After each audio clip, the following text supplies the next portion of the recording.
Hi guys, ito na yung Mel's Homemade Whitening Face and Body Lotion Intense Whitening.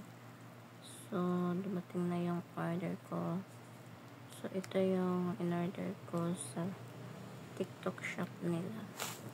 Then, sa CEO nito na palaging nagla-live.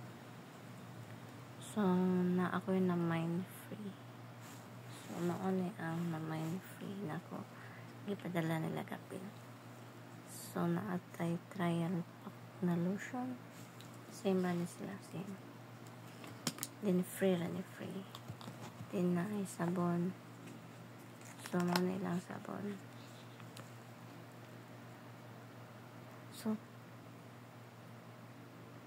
humot siya pero dili isog ka ng mild lang siya.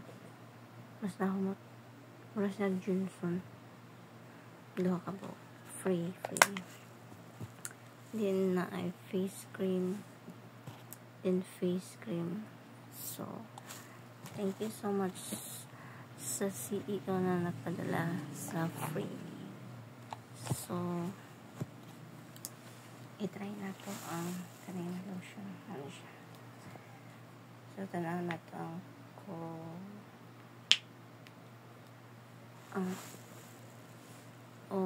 ano siya guys. So, this is the first time I will use homemade lotion ng Mel's.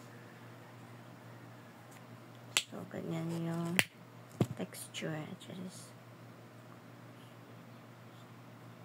you know,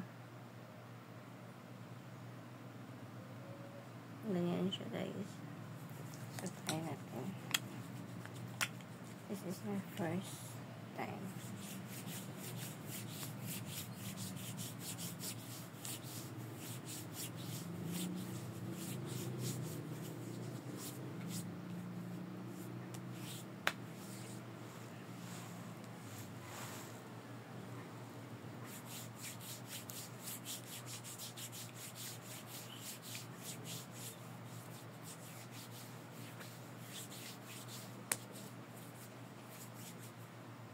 Ganda. Mabango siya pero hindi siya masyadong matapang. Yung mild lang siya.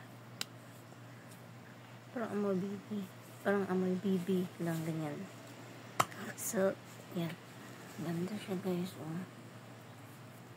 Parang moisture.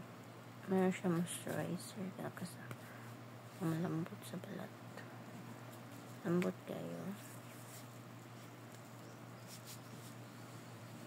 Ang ganda. So, tingnan natin. Yan, joinin natin. So, update ko kayo.